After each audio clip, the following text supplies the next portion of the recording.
2 недели пред да почине, 25-годишниот Јован Димовски прв пат побарал помош за отечениот и воспален зап од доктори во родниот град Берово.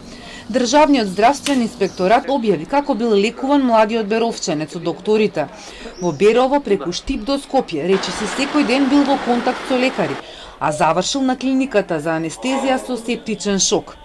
На 10 август бил и кај стоматолог и кај лекар. Констатирале дека има оток, болка в кочането с навилицата, добил терапија и упат следниот ден да оди кај специјалист во Струмица, но надзорот на инспекторите утврдил дека Димовски не се појавил таму. По 2 дена бил на контрола кај матичниот. Поради отокот и болката требало да продолжи со терапијата, но до вечерта му се влошило и завршил во клиничката болница во Штип. Пред полноќ го примил дежурниот максилофацијален хирург Владимир Милошев. Направен му бил рентген, изваден забот, киретажа и поставен дрен.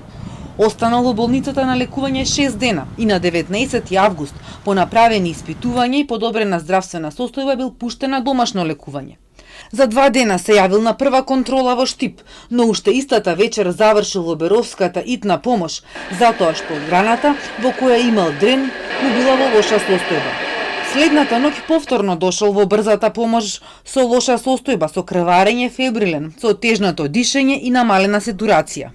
Веднаш бил транспортиран во Штипската болница каде му е направена операција. Следното утро пристигнала докторката Даница Побовиќ од клиниката за максилофацијална хирургија во Скопје, која не препорачала во таква состојба да се транспортира Димовски до Скопје, но состојбата му се влошила и истиот ден бил однесен во Карил. Пациентот е примен во крајно тешка состојба со знаци за септичен шок. Веднаш се преземени сите мерки за интензивно лекување, мониторинг, исследувања и терапија. Пациентот доаѓа со веќе извршено дијагностичко исследување компјутерска томографија на белодробие, после кое заради итноста на ситуацијата е повикан торакален хирург, кој по преглед на компјутерскиот наод поставува торакален дрен. За помалку од 24 часа младиот Димовски починал. Чија е одговорноста, дали има пропусти во лекувањето или лекарска грешка? Извештајот на здравствениот инспекторат не дава одговори. На потек е стручната комисија за надзор формирана од министерот за здравство, составена од специјалисти со долгогодишно искуство, од клиниките за максилофацијална хирургија, ендокринологија, анестезиолози и представник од министерството.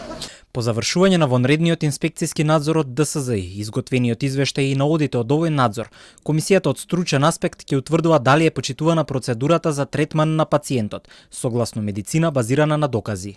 Паралелно обвинителството отвори предмети и ќе утврдува како починал Димовски и дали има лекарска грешка. За таа цел беше извршена и ексхумација и обдукција.